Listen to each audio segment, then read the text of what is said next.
Welcome to Doctors at Work. My name's Matt Daniel, and this podcast is part of my mission to help doctors create successful and meaningful careers. Today, I'm having a conversation with Talia Barry, and we're talking about leadership. Now, she's an A&E consultant and also has portfolio roles in patient quality, in professionalism, and in undergraduate medical education. And she shares her own career journey, emphasizing the importance of taking on new challenges and having a mindset that learns from failure. Her own leadership career is something that was created by herself, so there isn't something out there that she mysteriously found. It was actually about going out there and creating something that is just right for her. And that's really important because I think so many of us assume that there is an ideal career out there. If only we could find it, our lives would be perfect. But she very eloquently illustrated how actually she created her own opportunities and she created the kind of career that was right for her, and it didn't exist before she created it. Having mentors is really important, and we also spend some time talking about how one might find and develop that mentoring relationship. And we also talk about the importance of networking when it comes to developing yourself as a leader.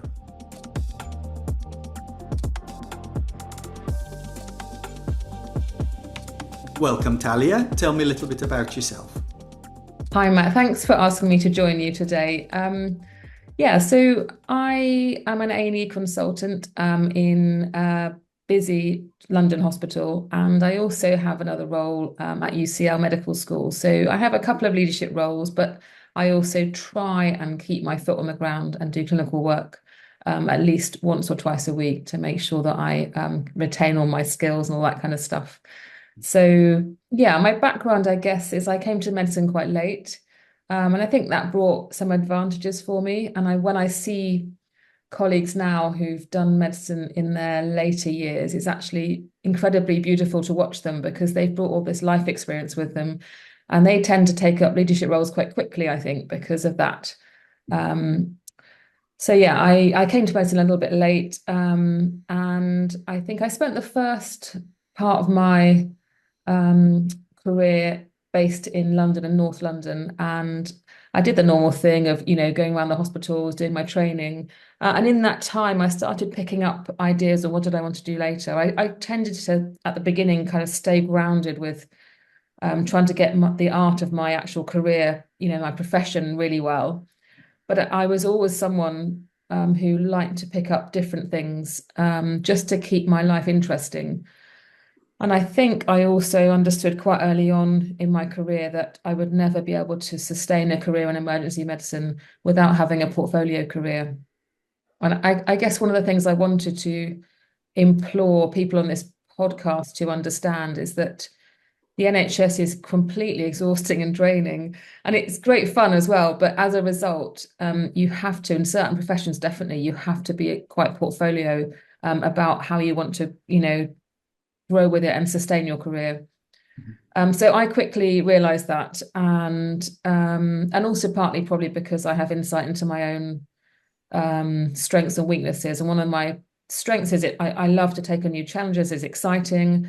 I want to do new and fun things. I want to lead, but I'm also not very good at some things. So having insight into the fact that I'm not very sustainable sometimes, probably due to undiagnosed ADHD or something like that, but I'm just someone that can't stick to things sometimes very well. So I've had to really, really focus on that. But that's also been a great strength, and it's made me have a portfolio career.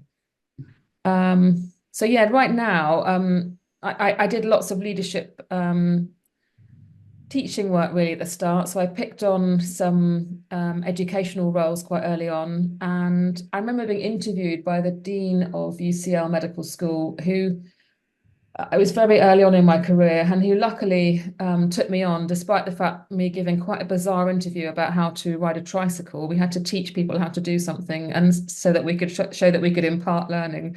And it was obviously clearly ridiculous. And her colleague, who was quite formal as well, just probably thought I was very bizarre and odd, and I probably should have picked something that was a bit more traditional perhaps. Anyway, I taught I taught them how to ride this tricycle, and luckily they allowed me to come and teach at UCL. And actually I did really well. I quickly grew in that role, and they within a few months they offered me to lead a sort of an area. It was a site management thing at that time, and then a couple of other roles came up, and I think I failed once in one interview, which was a bit of a dent, but for my ego perhaps, but also it made me realize that actually it's okay to fail sometimes. And I think the other thing I guess I want to share with people is that failing is really normal. And I think it's quite hard to do that in medicine sometimes because we are built to, you know, we've been told we're great sometimes and we've got great A levels and this and that. But actually, I failed quite a lot in life. And I'm happy to share that with people because actually it's the way you perhaps grow as a person as well. Mhm.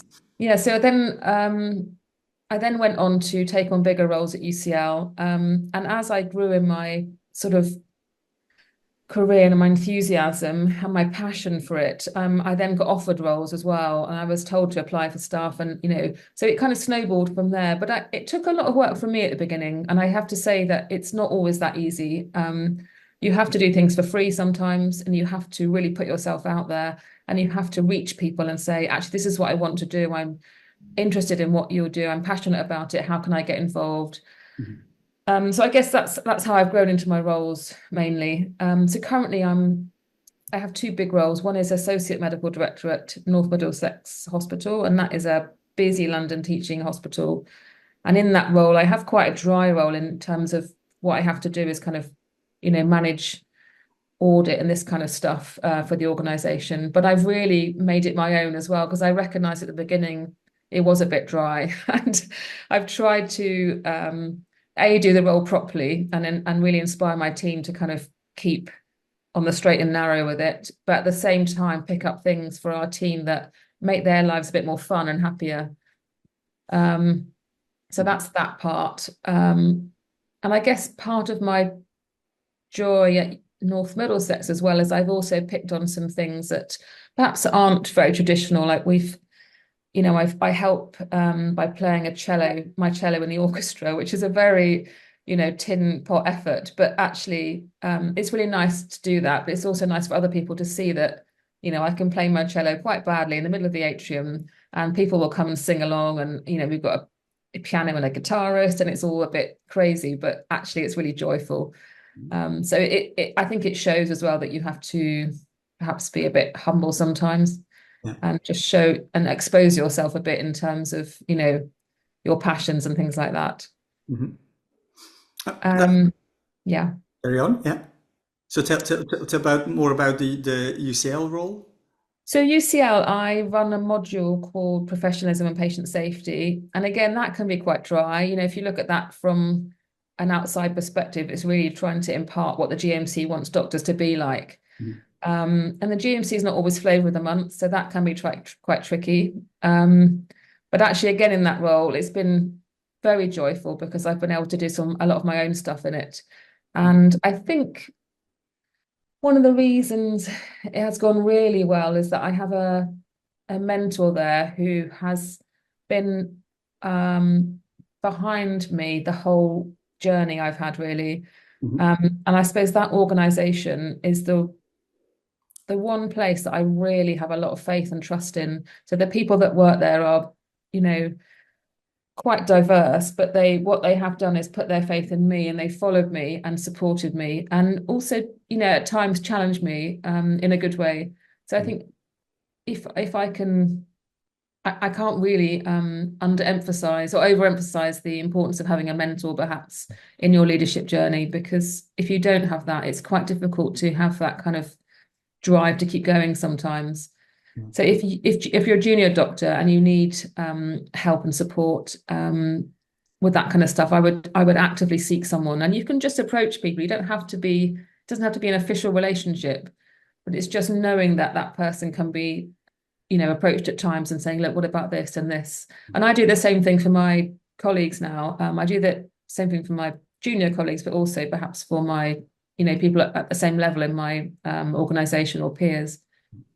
Maybe let's kind of start delving in a bit deeper, and maybe let's start with that mentoring thing, because a lot of the time somebody early on in your career will say, how do I find one? How do I know that I like them?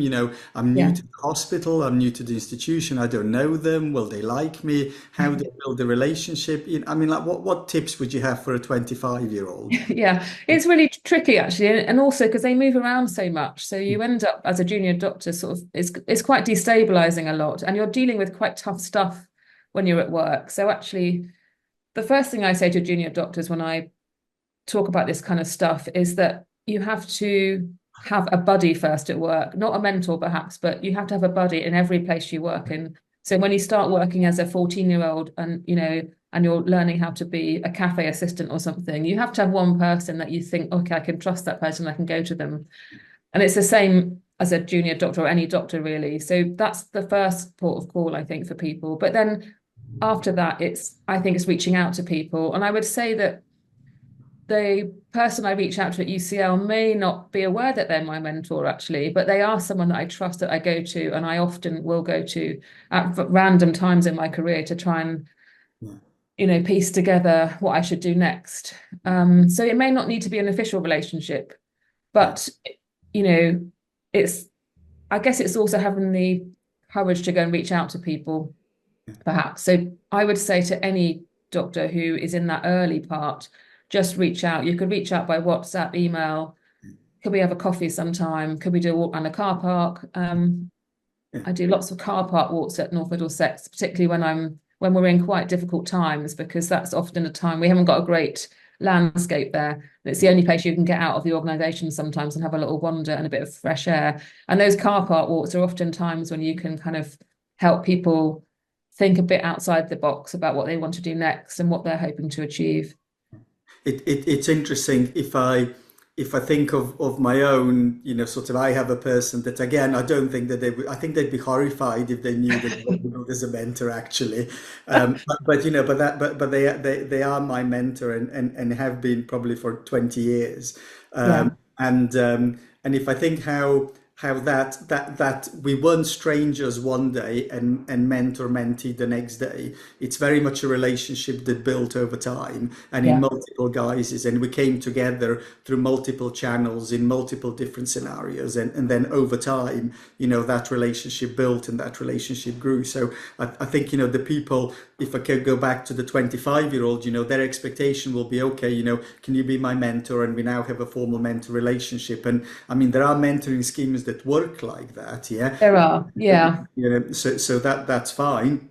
But and I know, particularly sort of in some of the non-privileged groups, those kind of schemes exist that I know of. If I think for me, as a kind of as a senior doctor, what works for me is people contact me and say, can we have a discussion about my project? And I say, that's fine, we're going to meet an hour, and then they disappear from my life. And actually, I think that for me as a senior doctor, sometimes a bit unsatisfactory, because I think, well, I've given you an hour of my time, and then you've disappeared. Yeah. So that I kind of think, well, okay, yes, I've given you an hour of my time, but then you're gone. It's like, okay. But if I kind of think the people that have done well is the people that sort of said, a month later they say, I'm still thinking about that, I'm a little bit further forward, and a month later they say, Mhm. can we go and meet for a coffee? And a month later I said, oh, by the way, I've just moved to Manchester and I've got a job there. It's really great. Thank you so much for everything you've Yeah, done for me. And and a month later they say, I'm coming up for my exam, could you do me an hour of practice? And then it's actually, the yeah, relationships come from the mentee, not from the yeah, mentor, if that makes sense. And maybe that, I think that's what you're also articulating, is you have to work at it. Yeah. You won't find a mentor that's ready made, readily packaged, yeah. out to do everything for you. If you're a 25-year-old, it's for you to make that relationship happen. Yeah, I absolutely agree. And I think the slightly transactional process of doing it in the first way you described is not so great sometimes. And I agree, that goes into kind of, you might be leaving prison, for example, and you want to have, a mentor when you leave, and you need certain things, and you need a place to stay, a job, blah, blah, blah, all that kind of stuff, find a GP. But actually what we're talking about with junior doctors or other doctors is building a slow thing over years, and it's definitely driven by the mentee rather than the mentor. Because I find it very difficult to kind of make appointments with people and it's quite time consuming, and it's also quite exhausting, and it may not be the right time for them as well. So I guess, yeah, driving it from a mentee's end is probably really, really useful. And actually, probably have more than one mentor as well. So I guess having a bit of flexibility in that, and saying that you know want help in different sources as well. So for certain things, I will go to my quite professional mentor at UCL, who's maintained a very professional relationship with me, and I really value that, because she doesn't go down to the detail of any private issues I might have had ever. She keeps it quite on a good level. But actually, there are other people I'll go to and say, actually, I've had a really crap week, and I really, really need to offload and think about, could I have done this differently or better? Yeah. Okay. So there's So something there about having different mentors for different types of yeah. problems and issues. Yeah. Yeah, but I think the most important thing is having the courage to seek that out and exposing yourself a little bit in terms of your own behaviors and needs and wants. Because I think what we don't do as doctors a lot is to tell other people what we need. So Mhm. perhaps that is quite important at the start as well. I've got a very good colleague at the moment who is about to finish her training, who's again another person who had a family first and has taken a bit of time to get her training done. And I've watched her over the last few years, and she really has just leapt out as someone who has just sought what she needs. And she's emailed the chief exec of our organization and said, I want to come to some board meetings. I want to see what's going on and how to do this stuff in the future. And that's really impressive to me, that she's had the courage to do that, despite being not finished her training yet. And you know, it's difficult being a parent, for example, and being and working and kind of having the enthusiasm and drive to continue to do this stuff when you've got other competing interests as well. So that kind of thing is really useful as well, just to try and drive an agenda yourself, so that you have a little vision, and then you sort of push your way into it somehow, but in a good way.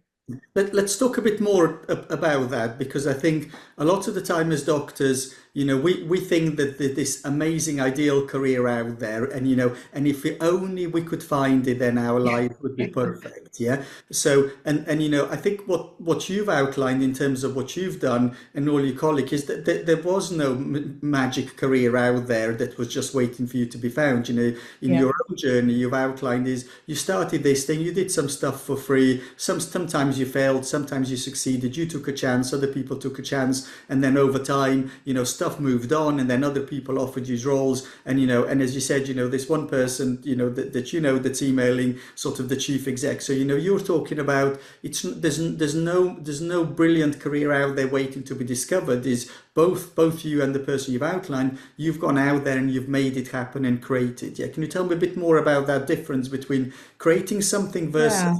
discovering something that's already perfect? Yeah, so I think I was that person 10 years ago when I was in my training. I really wanted to take on roles, but I didn't know how to do it, and I didn't know that I could do it, and I didn't have an insight into being able to fail as well. So when I did fail, I felt disappointed and I was a bit crushed by stuff. And I think that is quite obvious, that what happens to lots of people as well. But you have to dust yourself off and say, well, actually, lots of people went for that interview. There's a reason why you didn't get it. It might be not to do with, your own behaviors. It might be there was just someone better that was gonna do the job. So there's a little bit about dusting yourself off. But yes, there is no thing that's going to happen to you. It has to be made to happen by you, if you see what I mean. So you have to seek this stuff. And I used to get challenged by people, and they say, why are you doing so much stuff it's not exactly for free, but why are you doing that? But I had this vision in myself that actually by doing that, yes, it was fun to do and it was exhausting, but actually there was a reason behind me doing it. So for example, when I didn't want to spend 3 years at UCL, perhaps, teaching people at a very, ground level about stuff. It wasn't always fun, and it was exhausting, and it took up, a Wednesday morning that actually I, might have been able to do something else with sometimes. But actually, it did give me lots of joy in lots of ways, but it gave me a pathway into the things I'm doing now. So there's no way, there's no getting around that. It's not just going to land on your lap, I guess is what I'm saying. You have to put the time in at the beginning, and you have to be a bit canny about it, which is why the mentor thing can help, because then actually people can help you find routes into things. I So spend a lot of time actually talking to, or not talking to, but listening to colleagues, and I guess exploring what they could do. And I suppose it's a coaching, it's a form of coaching, perhaps. yeah, It's not official, but that's that's part of yeah. my personality, perhaps. I hope you're enjoying the show. Please click subscribe so you'll be notified when new episodes become available. This podcast is part of my mission to help doctors create successful and meaningful careers. You can be part of that mission too by forwarding this show to one person who you think might benefit from listening. Thank you. Now on with the show.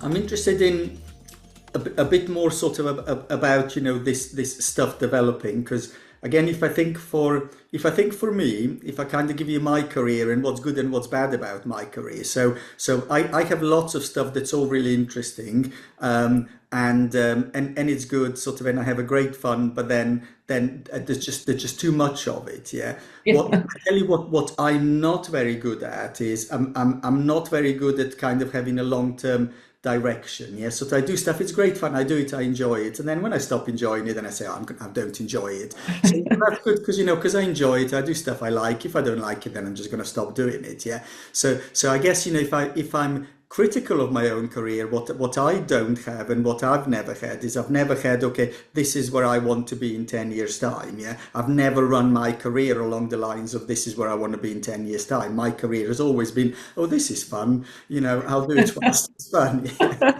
So, and maybe that's why I'm not, the dean of a medical school, or president of the United Nations. Yeah. So, but I'm interested.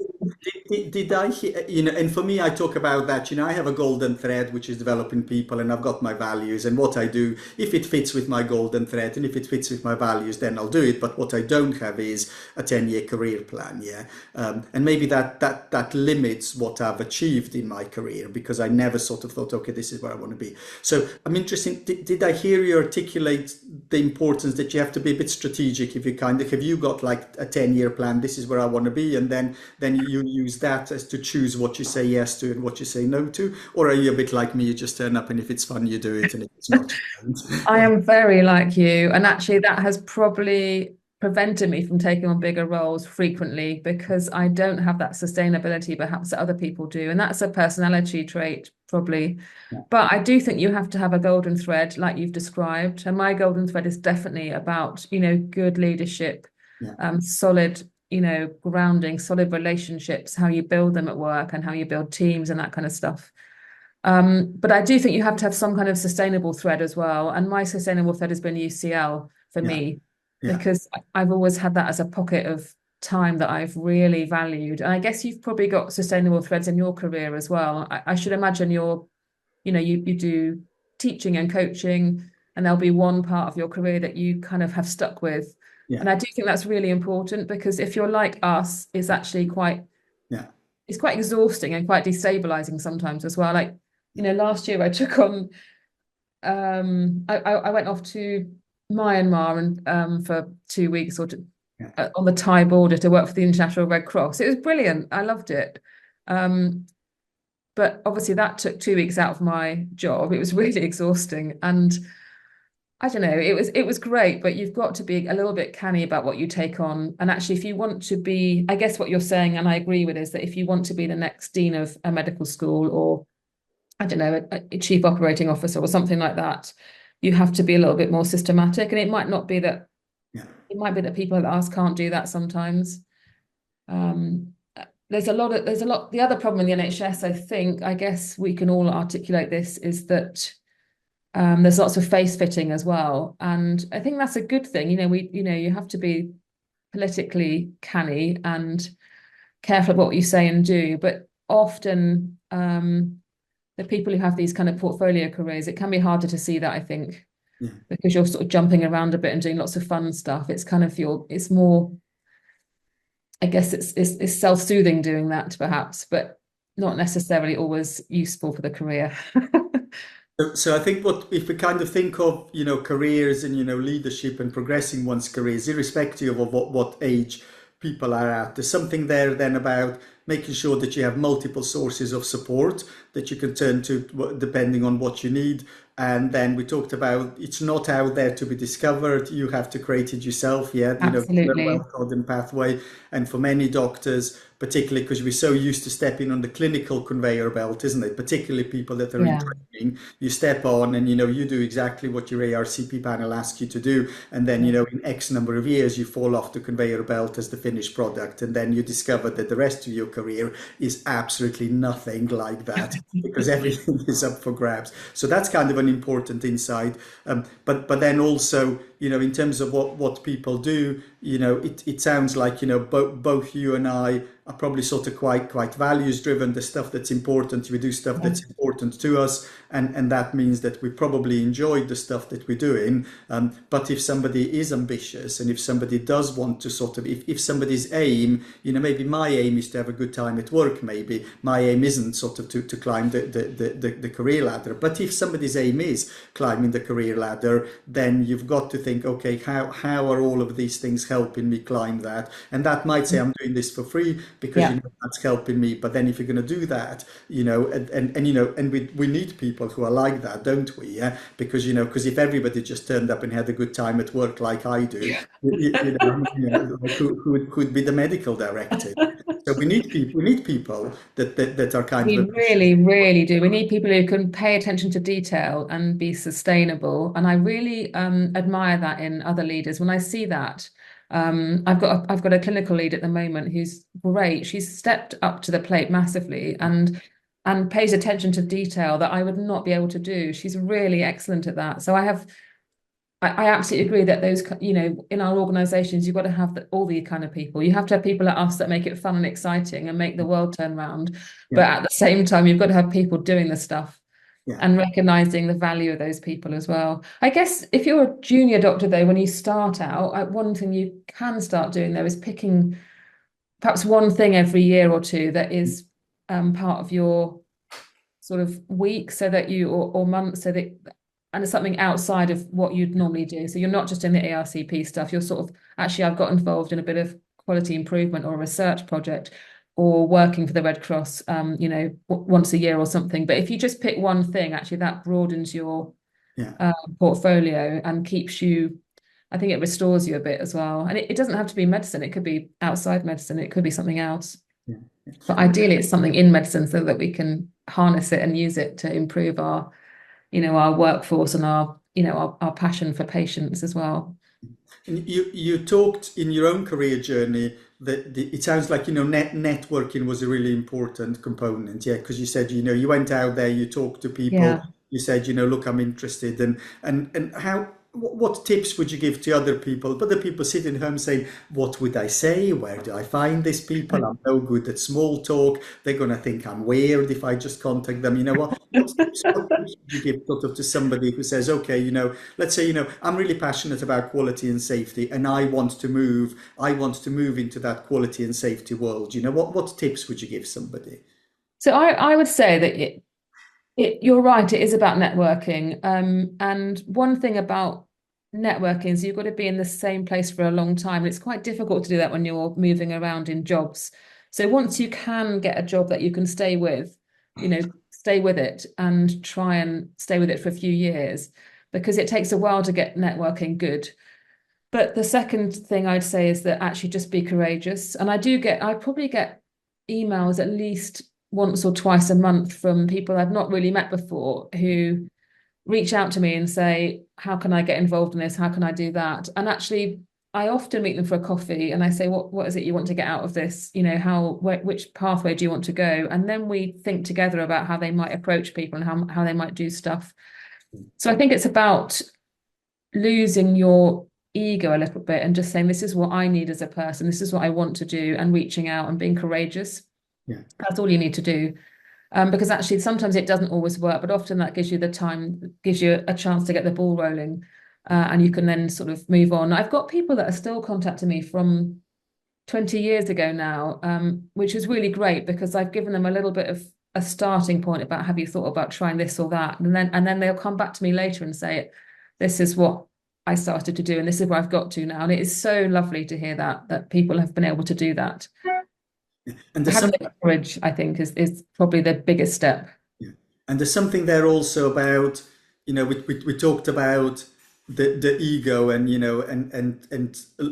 many of us will assume that at least you're a consultant or GP, you're fully trained, you know everything, and sort of and you're perfect, and that's a barrier to asking for help. Whereas what we're talking about now, both in terms of seeking out mentoring as well as the networking, it almost starts with that self-recognition that actually I'm not the finished product. I'm not perfect. I don't know everything, and there are people out there that know more than me, and I need to learn and I need to develop. So it almost sounds like a shift in mindset from I'm perfect, I know everything, to I'm work in progress, and there are people out there that can help me if only sort of I make the effort and ask for help. Yeah. I think we're Um, all a work in progress for sure. And one of the things I really learned quite recently, actually, which has taken me so long to learn, and I'm ashamed that it's taken me so long, is that when you get a bad leader and you're led by someone that isn't necessarily,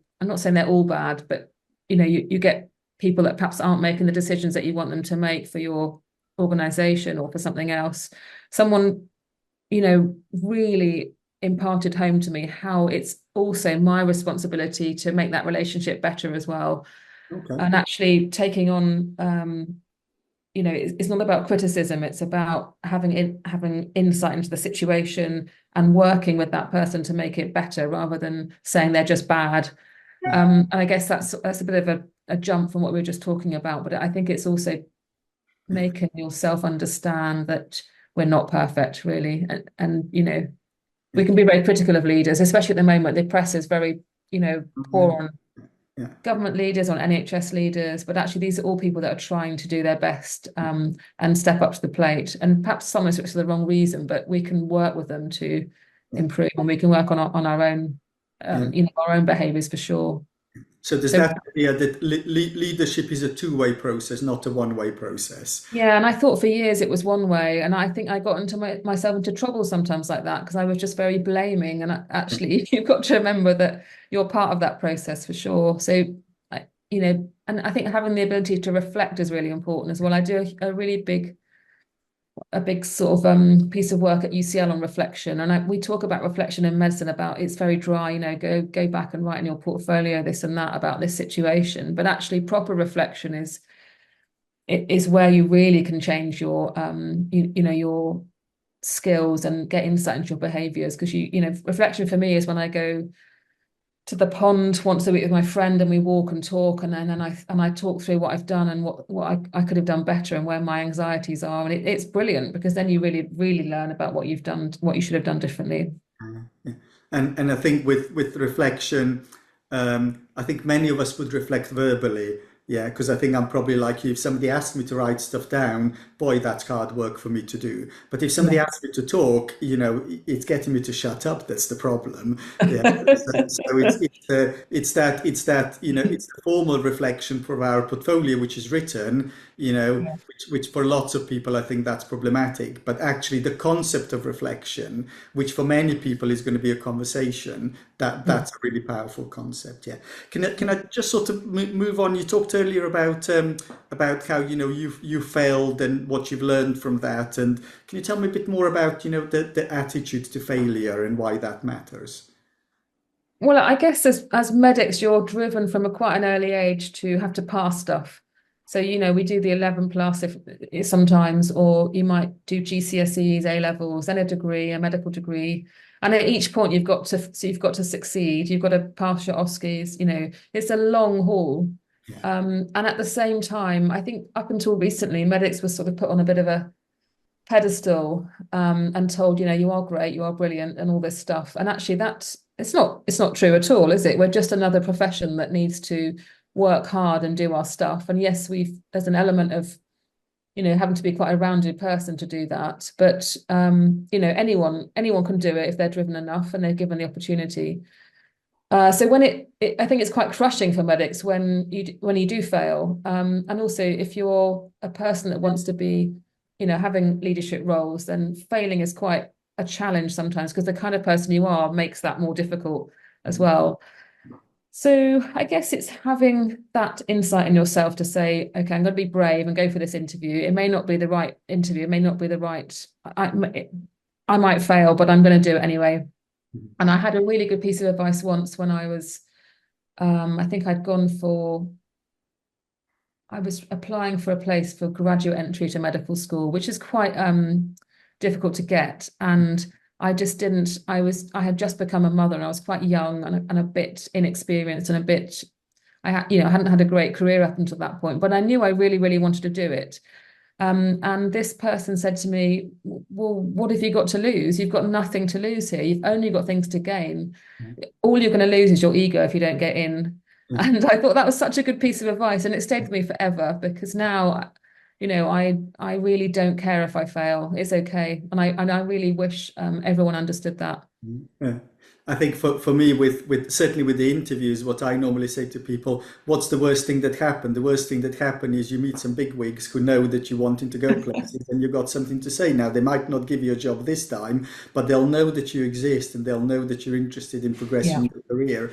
And like, that's not so bad, is it? So, so absolutely. perfect. I wonder if I could bring us to a close. Perhaps I could get you to summarize what we talked about and maybe give me what your top tips for doctors at work.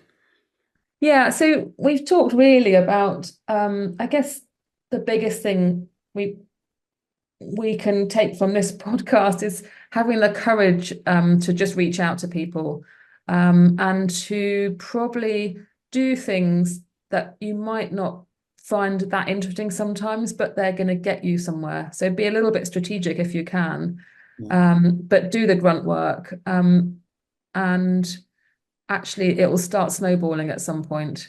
And then you'll have too many things to do, and then you'll have to start saying no. Yeah. And that's a nice position to be in. And we'll finish there. Thank you very much, Talia. Thank you so much, Matt. Lovely to chat with you today.